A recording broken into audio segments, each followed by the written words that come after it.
아, 무릎도 아프고 손목도 아프고 이런 게 산후풍인가? 아니 뭐 했다고 그렇게 아파? 요즘 산후풍 같은 게 어딨어. 옛날 사람들이나 하는 말이지.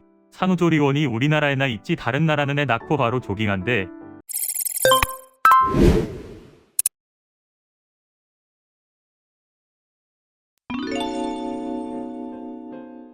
산후풍 진짜 있을까요? 네, 저도 한의사지만 20대까지는 잘 몰랐어요. 그런데 제가 20대에 첫째를 낳고 30대에 둘째, 40대에 셋째를 낳았는데 이 둘째 때 산후풍이 심하게 와서 아, 내가 이게 젊어서 몰랐던 거구나. 산후풍이 진짜 있구나를 경험하게 됐습니다. 우리 SBS 방송국에서도 산후풍이 진짜 있나 다큐멘터리까지 찍었어요. 그러니까 출산 후 생기는 많은 변화들을 과학적으로 다시 한번 살펴보니까 산후풍이 있다라는 거예요. 지금 안 아프다고 나는 괜찮겠지 하다가 나중에 고생하지 마시고 산후풍이 생길 수밖에 없는 원인이 무엇인지 그리고 어떻게 예방해야 하는지 꼭 챙겨보시기 바랍니다. 네, 산후풍은 왜 생길까요? 네, 출산 후 산모의 몸이 보통 사람과 다르기 때문입니다. 네, 어떻게 다른가? 첫째, 기력이 약해진다. 우리가 자연분만할 때 초산모의 평균 진통 시간이 8시간이에요. 근데 그 진통을 다 견디면서 있는 힘을 다해서 출산을 하기 때문에 산모는 기력이 약해질 수밖에 없습니다. 그리고 제왕절개도 기력이 약해져요. 우리가 제왕절개가 전신마취를 하는 큰 수술이기 때문에 기력이 약해집니다. 그래서 제왕절개하고 회복이 잘 안 되는 경우 방광이 제 기능을 못해서 소변줄을 끼거나 폐가 기능을 못해서 가래 배출이 안 돼서 고생하는 그런 경우도 있어요. 그래서 이렇게 제왕절개를 해도 기력은 약해지게 됩니다. 근데 또 출산 후에는 땀이 정말 많이 나죠. 이렇게 임신 중에 혈액량이 한 40%가 늘어나게 되는데 출산 후에 그 늘어났던 혈액이 땀과 소변으로 쭉 빠지게 되면서 땀을 정말 많이 흘리게 돼요. 그래서 땀이 새면서 기운도 같이 새서 기력이 더 약해지게 됩니다. 자, 이렇게 경중의 차이가 있지만 출산 후에는 제왕절개든 자연분만이든 산모는 다 기력이 약해지게 돼요. 산후풍은 왜 생길까? 두 번째, 바로 출산 후 어혈 정체입니다. 우리가 출산하면 오로가 나오죠. 이게 10개월 동안 거의 20배가량 커져 있던 자궁이 2, 3주 동안 수축하면서 오로가 나옵니다. 정말 초고속 수축이에요. 그래서 이 자궁 수축이 잘 안 되는 경우가 많습니다. 이게 2, 3주 동안 나오는 게 정상인데 너무 오랫동안 나오거나 혹은 너무 일찍 그쳐지면 그리고 후배아리가 있는 경우라면 어혈이 더 심하고 자궁 수축이 잘 안 되는 그런 경우입니다. 일주일 만에 오로가 그쳐졌어요. 자궁이 일주일 만에 수축이 됐을까요? 아닙니다. 속에 고여 있어서 밖으로 나오는 게 없는 거예요. 그래서 산부인과에서도 한 달 뒤에 자궁 수축 잘 돼 있는지 보러 오라고 하고 그리고 수축이 잘 안 돼 있으면 자궁 수축제를 추가로 처방을 해주기도 하죠. 네, 이렇게 자궁 수축이 잘 안 되고 오로 배출이 안 되면 어혈이 정체돼서 병을 만듭니다. 자, 어혈이 경맥을 막으면 불통즉통이라고 해서 막히는 곳이 생기면 통증, 산후풍을 유발하게 되고 생리통이나 근종, 내막증 같은 자궁의 어혈 질환이 더 심해지게 됩니다. 보통 생리통이 있던 분들도 출산하고 나서 없어지는 경우가 많아요. 그런데 간혹 없던 생리통이 생기는 분들도 있어요. 원래는 임신을 하면 10개월 동안 자궁이 쭉 늘어나서 자궁 순환이 좋아지게 됩니다. 또 10개월 동안 고체온기를 이렇게 지나면서 몸이 따뜻해져서 생리통이 없어지는 거예요. 그런데 출산 후에 오로 배출이 잘 안 되고 어혈이 정체되면 없던 생리통도 생기고 근종도 더 커지게 되는 거예요. 자, 원래 어혈이 있던 분들은 어혈이 생기기 더 쉽겠죠. 그리고 근종이 있던 분들은 산부인과에서도 근종이 있어서 오로 배출이 잘 안 될 수 있어요 하는 설명을 듣고 오세요. 그래서 어혈이 있던 사람은 그 어혈 때문에 자궁 수축 오로 배출이 더 안 되기 쉽고 또 자궁 수축 오로 배출이 잘 안 되면 어혈이 더 정체돼서 근종 생리통이 더 심해지게 되는 거예요. 자, 산후풍은 왜 생길까? 세 번째, 바로 릴렉신 호르몬이 관절을 약하게 합니다. 여러분, 아기가 어디로 나오나요? 애들이 많이 물어보잖아요. 엄마, 아기가 어디서 나와? 정말 그렇잖아요. 우리가 아무리 찾아봐도 아기가 나올 만큼 큰 구멍이 없잖아요. 그런데 어떻게 나오나? 아기가 나오기 위해서 치골을 벌어지게 해주는 릴렉신 호르몬이 분비가 돼서 아기가 나오는 거예요. 이게 정말 인체의 신비죠. 그런데 이 릴렉신 호르몬이 치골만 벌어지게 하는 게 아니라 우리 온몸의 관절에 다 영향을 줘서 관절이 다 약해진 상태가 됩니다. 자, 관절의 통증은 우리가 주로 많이 썼을 때 과도한 사용으로 인해서 생기는데 산모는 관절이 약해져 있기 때문에 똑같은 일을 해도 산모가 더 아플 수밖에 없어요. 그래서 최대한 덜 써야 되고 정말 좀 오버한다 싶을 정도로 아껴서 써주셔야 됩니다. 그리고 출산 후 벌어진 치골이 100% 회복되지 않고 80% 정도만 회복이 됩니다. 골반이 벌어지는 거죠. 그래서 골반이 벌어지면 골반 위에 얹어져 있는 척추의 안정성이 떨어지게 됩니다. 좁은 화분에 깊이 뿌리 내려져 있던 나무가 넓은 화분으로 옮겨져서 깊이 뿌리 내리지 못하게 되면 쓰러지게 되는 거예요. 척추도 똑같습니다. 그래서 골반이 벌어지면 척추 안정성이 떨어져서 허리 통증, 목 통증이 생기기 쉬워집니다. 이렇게 골반이 벌어지면 엉덩이 쪽에서 고관절을 잡아주던 그 근육들도 더 짧아지게 되고 그 근육 사이를 지나가는 신경 혈관이 눌려서 다리가 저리거나 땡기는 증상도 생기게 됩니다. 이때 가장 효과가 좋은 운동이 소머리 자세인데요. 네, 왼다리를 오른다리 위로 올려서 두 무릎을 포개고 양손으로 발등을 잡고 똑바로 앉습니다.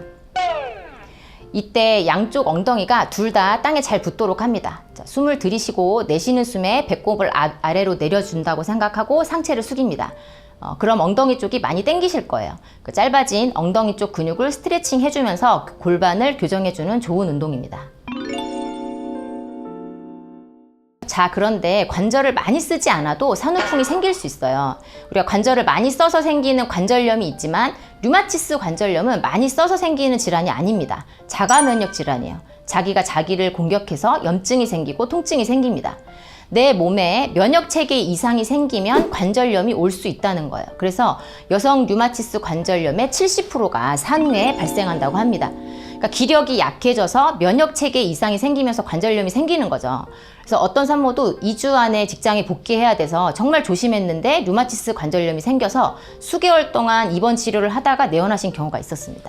정말 산후조리 잘해야지 하고 조리원도 가고 정말 안 쓰고 조심해도 면역력 관리를 못하면 관절염이 생길 수 있습니다. 그래서 출산 후 기력을 보하는 것, 관절을 튼튼하게 하는 것, 어혈을 치료하는 것은 치료하는 사람 입장에서 보면 정말 너무 꼭 해야 되는 치료입니다.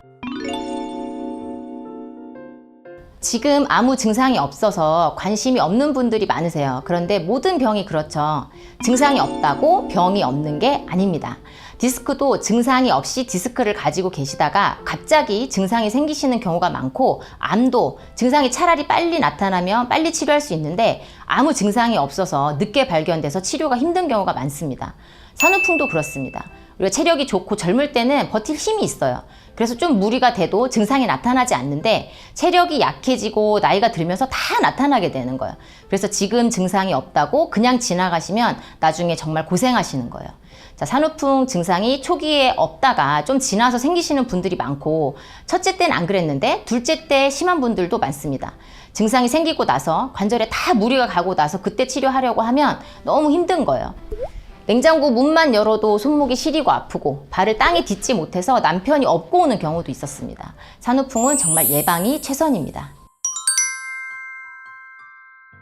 산후풍 예방하려면 최대한 덜 써야 되는데, 그런데 사실 우리가 전혀 안 쓸 수가 없어요. 우리가 그래서 조리원도 가고 도우미도 쓰는 건데 그렇게 해도 전혀 안 쓸 수가 없어요. 왜냐하면 수유만 해도 한쪽 15분, 반대쪽 15분, 그리고 뭐 트름 시키는데 20분, 수유하고 나서 중간중간 또 유축도 해줘야 되고 하면은 이 약해진 관절이 무리가 될 수밖에 없습니다. 또 앉아있는 게 서 있는 것보다 4배 이상 무리가 가고, 수유하면서 이렇게 아이를 안고 고개를 숙이고 있어서 목 어깨에도 무리가 될 수밖에 없습니다. 그래서 수유가 끝나고 나서 스트레칭을 꼭 해주셔야 돼요. 그래서 목 어깨에 좋은 스트레칭, 허리에 좋은 스트레칭을 댓글로 남겨드릴 테니까 수유 끝날 때마다 꼭 스트레칭 해주시기 바랍니다.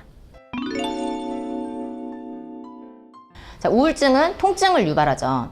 그래서 해외에서는 출산하고 나서 생기는 그 통증에 대해서 우울증 약을 처방해 주는 경우가 많아요. 우울증도 분명히 통증을 유발하죠. 하지만 산후 통증이 다 우울증은 아닌 거예요. 그래서 어혈이 경맥을 막아서 통증이 유발되기도 하고, 기력이 약해져서 면역 체계 이상이 생겨서 관절염이 생기기도 하고, 관절 자체가 벌어지고 약해져서 더 쉽게 통증이 생깁니다. 근데 이런 분명한 원인이 있기 때문에 그 원인에 대한 치료도 할 수 있고 예방도 할 수 있는 거죠. 이렇게 안 그래도 우울해지기 쉬운 시기인데 초산모들은 육아에 미숙하기 때문에 우울감이 더 생기기 쉽고, 그리고 남편이나 가족의 공감이나 지지를 받지 못하면 더 심해질 수밖에 없습니다. 그래서 이런 우울감, 심하게는 우울증이 산후풍을 생기게 합니다. 자, 이렇게 출산 후에 관절도 벌어지고 기력도 약해지고 보약을 먹어야겠구나 이렇게 하고 오세요. 그런데 보약만 쓸 수가 없고 어혈 치료를 반드시 먼저 해줘야 됩니다. 어혈 치료를 안 하고 보약을 쓰게 되면 어혈이 더 정체되는 거예요. 우리가 쉽게 생각하면 우리 피부도 각질 제거가 안 돼 있으면 아무리 좋은 크림을 발라도 잘 안 먹기도 하고 트러블이 더 심해지는 경우가 많죠. 그러니까 청소를 잘 해놓고 보약을 써야 됩니다. 그런데 이미 힘들어지고 나서 찾아오시면 그때 가서 어열 치료를 하고 보약을 써야 되기 때문에 되게 힘들어 하세요. 그래서 어열 치료는 몸이 힘들어지기 전에 먼저 해두시는 것이 좋습니다. 어열을 치료하는 약은 자궁 수축, 오로 배출을 돕는데 자궁을 수축시키는 그 옥시토신이 유주 분비도 돕고 혈관도 수축시킵니다. 그래서 자궁 수축이 잘 되면 모유도 더 잘 나오고 혈관도 같이 수축시켜서 붓기도 더 잘 빠지게 됩니다. 오로 배출을 돕기 위해서 하루 15분, 20분 정도 실내에서라도 좀 걸어주시는 게 필요하고, 그리고 직접 수유를 많이 할수록 옥시토신이 더 많이 분비돼서 자궁이 더 잘 수축됩니다. 자, 옛날에는 출산 후 반드시 살펴야 할 3가지, 산후 3심이라고 그래서 어혈, 진액, 그리고 모유량, 이것을 반드시 살펴야 된다라고 했습니다. 첫째, 어혈이 정체되기 쉬우니까 어혈이 있는지를 살펴야 된다. 오로가 너무 늦어지거나 너무 일찍 그쳐지진 않았는지, 그리고 훗배아리가 있는지 봐야 되고, 어혈 치료를 꼭 먼저 해줘야 된다고 했어요. 두 번째가 진액인데요. 출산 후에는 이 진액이 부족해지기 쉬운 상태가 되기 때문에 더 진액을 손상시키는 걸 절대 하면 안 된다는 거예요. 근데 우리가 출산할 때 출혈 있었죠, 수유하죠, 땀 많이 나죠. 그러면서 진액이 더 부족해지기 쉬운 그런 상태가 됩니다. 우리가 진액이라는 건 물, 혈액, 호르몬 같은 걸 통틀어서 이야기하는데요. 이 진액이 너무 부족해지면 이제 피부가 건조해지고 가려운 산후 소양증이 생기기 쉽고, 그리고 모유가 부족해지기도 하고, 갱년기처럼 안면 홍조나 불면증이 생기기도 하고, 그리고 출산 후에는 월경량이 줄어들게 됩니다. 그래서 진액을 더 빼는 걸 하면 안 된다. 산후 3금. 출산 후에 절대 하면 안 되는 3가지가 있습니다. 땀 빼면 안 되고, 설사시키면 안 되고, 이뇨작용 있는 거 쓰면 안 된다는 거예요. 그런데 가만히 있어도 땀이 많이 나잖아요. 그래서 2, 3주까지 땀이 많이 나는 게 정상이라고 했습니다. 그런데 온도를 너무 높게 해서 억지로 땀을 흘리면 안 된다는 거예요. 자, 그럼 온도를 어느 정도로 해야 될까? 26도에서 28도 정도가 적당합니다. 반신욕이나 족욕을 하더라도 몸이 따뜻해지는 정도로 하시고, 땀을 지나치게 흘릴 정도로 하는 것은 피해 주셔야 돼요. 너무 춥게도 하면 안 되겠죠. 겨울에는 따뜻하게 잘 하고 다니시는데 여름이 더우니까 조리하기가 더 힘든 것 같아요. 자, 그러면 여름엔 어떻게 해야 되나? 네, 여름에 선풍기, 에어컨 사용하면 안 될까요? 네, 너무 더워서 땀을 억지로 내면 안 된다고 했죠. 네, 적정 온도를 유지하기 위해서 사용을 해주셔야 됩니다. 자, 그럼 어떻게 사용해야 될까요? 네, 선풍기는 바람을 직접 쏘이지 마시고 선풍기가 벽 쪽을 향하게 해서 공기 자체를 대류시켜서 시원하게 해주셔야 됩니다. 에어컨도 바람이 나오는 곳에 바람막이 같은 걸 설치해서 바람을 직접 쏘이지 않고 간접적으로 시원하게 해주시거나, 아예 에어컨을 틀 때는 밖에 있다가 적정 온도가 되면 에어컨을 끄고 방에 들어가는 것도 좋습니다. 네, 반팔 반바지 입어도 될까요? 네, 안 됩니다. 여러분, 그 바닷가에 가면은 얇고 긴 거즈 남방 입는 것처럼 얇더라도 긴 옷을 입어서 체온을 유지시켜 주셔야 돼요. 근데 예전에 텔레비에서 실험을 한 적이 있었는데요. 옷을 두껍게 입었는데 피부가 드러나게 입은 경우하고, 얇은데 드러나지 않게 이렇게 입은 경우를 비교를 했는데, 얇더라도 피부가 드러나지 않게 입은 경우가 체온이 더 잘 유지됐습니다. 그래서 꼭 얇더라도 긴 옷을 입어주시고 수면 양말도 사용하시는 게 좋습니다. 출산 후 절대 하면 안 되는 3가지, 그 중에 2번째는 설사시키면 안 된다입니다. 출산하면 변비가 많이 생겨요. 그래서 태어날 때 변비약을 루틴하게 이제 넣어주는 경우가 많은데, 이 변비는 기운이 없어서 장이 잘 움직이지 못해서 생기는 변비이기 때문에 설사시키는 약을 쓰면 안 되고, 기운을 보태서 장이 잘 움직일 수 있게 해줘야 됩니다. 그리고 3번째, 이뇨작용이 있는 걸 쓰면 안 된다. 자, 이뇨작용이 있는 거를 왜 쓰나? 붓기 때문에 쓰는 거예요. 지금도 붓기 때문에 산모님들이 호박즙, 판물 이런 이뇨작용이 있는 걸 정말 많이 드세요. 그런데 출산 후 생기는 부종은 기운이 없어서, 우리가 피곤하면 얼굴 붓는 것처럼 혈관이 수축할 힘이 없어서 생기는 거기 때문에 기운을 보태주면 붓기가 잘 빠집니다. 그런데 이런 이뇨작용이 있는 걸 쓰게 되면 진액이 손상돼서 병이 된다는 거예요. 그래서 산후부종은 어혈을 풀어주고 기운을 보태주면 잘 빠지게 되어 있습니다. 이런 산후부종 때문에 이뇨작용 있는 거 쓰면 안 된다는 거 꼭 기억해 주세요. 출산 후 반드시 살펴야 되는 3가지 중에서 3번째가 모유량입니다. 지금도 모유량을 살피죠. 산모분들도 모유량에 정말 관심이 많으세요. 유축할 때 몇 밀리 나왔나, 그리고 또 직접 수유를 하면 아이가 얼마를 먹었는지 몰라가지고 소수점 둘째 짜리까지 나오는 저울로 수유 전후 몸무게를 재는 경우도 있어요. 옛날에는 못 먹어서 모유가 부족한 경우가 많았습니다. 그래서 모유를 늘려주는 한약 처방의 메인 약재가 바로 돼지족발이었어요. 그런데 지금은 못 먹어서 문제가 아니라 너무 먹어서 산후 비만이 문제가 되는 시대입니다.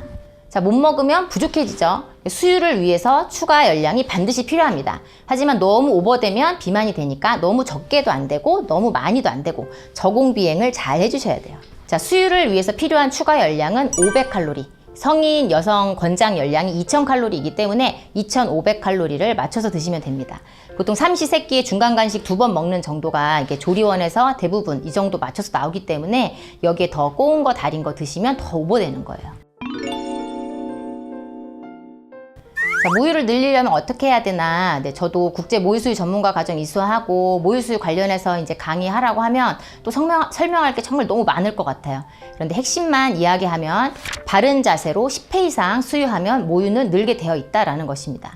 그래서 여기서 10회 이상에 대해서 먼저 설명을 드리면 신생아의 평균 수유 횟수가 이제 8회에서 이제 12회예요. 그래서 근데 모유를 늘려야겠다 하면 10회 이상 수유를 하시면 모유가 늘어납니다. 왜냐하면 비워질수록 아 부족하구나 하고 더 많이 생성해야겠구나 하고 젖이 더 많이 생성이 돼요.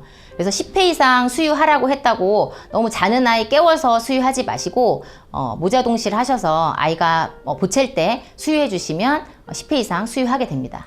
여기서 수유는 직접 수유를 말하는 거죠. 아기가 빠는 힘이 유축하는 것보다 훨씬 강하기 때문에 아기가 직접 빨아주는 게 모유 생성에 더 큰 자극을 줍니다. 우리가 바른 자세라는 게 귀, 어깨, 엉덩이가 직선이 돼야 된다, 풋볼 자세, 여러 가지 수유 자세도 있고 한데요. 제일 중요한 건 K자 물기. 아기가 입을 크게 벌려야 된다는 거예요. 아기 아랫입술이 엄마 유륜 아래 부위에 닿고 엄마 유두가 아기 입천장에 닿게. 그래서 입을 크게 벌려서 젖을 물어야 된다는 거죠. 자, 유륜은 동굴처럼 비어 있어요. 유선에서 모유가 나와서 아래 유륜 부위에 고이게 되는 거예요.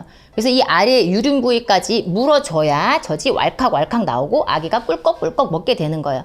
그런데 아기가 입을 적게 벌려서 젖꼭지만 물게 되면 젖이 잘 안 나오고 안 나오니까 더 세게 빨게 되고 세게 빨아서 유두가 상처가 나면 젖을 못 물리고 못 물리면 또 젖이 줄고 이 악순환이 되게 됩니다. 그래서 K자로 입을 크게 벌려서 10회 이상 수유를 하면 모유는 늘게 되어 있습니다. 모유 수유의 장점이 정말 많죠. 아기에게도 산모에게도 모유 수유가 분명히 좋은 것이라 좀 힘들어도 최대한 직접 모유 수유를 해 나가야 됩니다.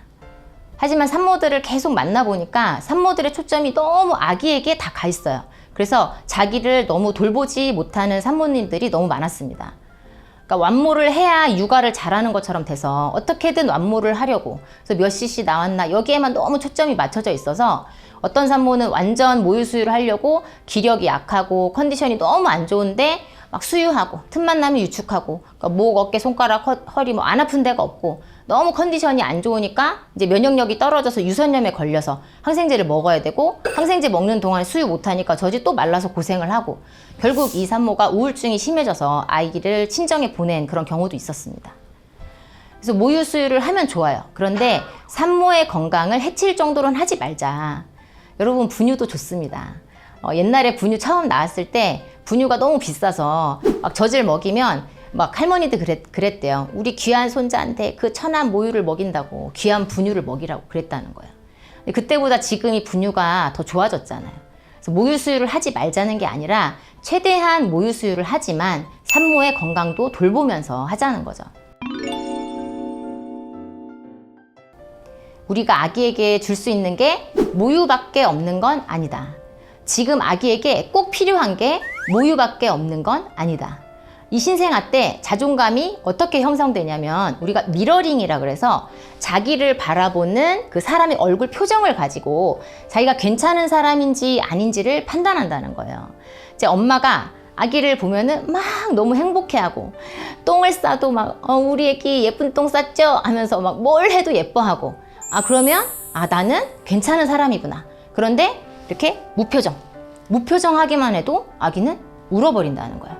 엄마가 너무 힘들어서 표정이 굳어지고 찡그리고 웃을 수가 없고 그렇게 되면 나는 좋지 않아. 이렇게 된다는 거죠. 엄마가 건강해야 아기에게 더 많은 사랑을 줄 수 있죠. 그래서 아기를 위해서 최대한 모유 수유를 해 나가시되 미러링 기억하셔서 산모 자신의 건강도 꼭 챙겨 나가시면 좋겠습니다.